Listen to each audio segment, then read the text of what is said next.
জনপ্রশাসনের কর্মকর্তাদের সব পদেই কাজ করার মানসিকতা থাকা জরুরি বলে মন্তব্য করেছেন প্রধানমন্ত্রী তারেক রহমান। তিনি বলেন, একটি সরকার যেমন চিরস্থায়ী না, তেমনি জনপ্রশাসনের কোনো পদও কারোর জন্য চিরস্থায়ী নয়।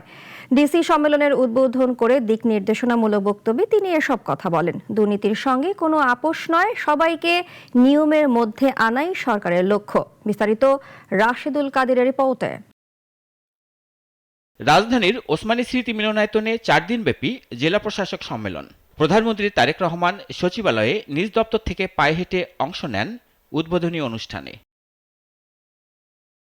সরকার প্রধান বলেন, একটি ন্যায়ভিত্তিক রাষ্ট্র গঠনে নির্বাচনী ইশতেহারের সবকিছু পর্যায়ক্রমে বাস্তবায়ন করা হবে। আমাদের ম্যানিফেস্টো এবং জুলাই সনদ, এটার প্রতিটি দফা, প্রতিটি অঙ্গীকার পর্যায়ক্রমে আমরা বাস্তবায়ন করতে চাই। প্রধানমন্ত্রী বলেন, প্রশাসনের কর্মকর্তারা নিজেদের পছন্দের জায়গায় পোস্টিংয়ের জন্য পেশাদারিত্বের সঙ্গে আপোষ করলে সাময়িকভাবে হয়তো লাভবান হতে পারে, তবে সামগ্রিকভাবে জনপ্রশাসনের দক্ষতা এবং নিরপেক্ষতার উপরে একটা নেতিবাচক প্রভাব ফেলবে।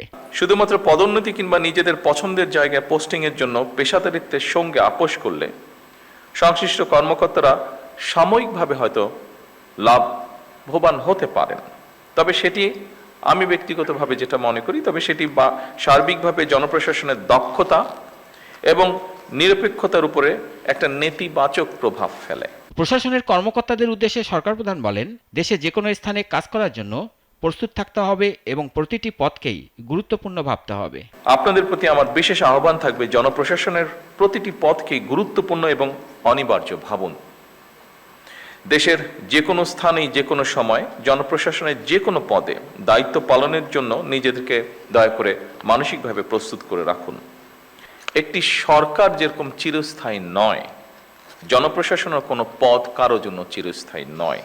প্রধানমন্ত্রী বলেন, জনগণ সরকারের প্রতিটি কাজের মাধ্যমে তাদের আকাঙ্ক্ষার একটি বাস্তব প্রতিফলন দেখতে চায়। জেলা প্রশাসকরাই দেশের সঙ্গে সরকারের প্রধান সেতুবন্ধন।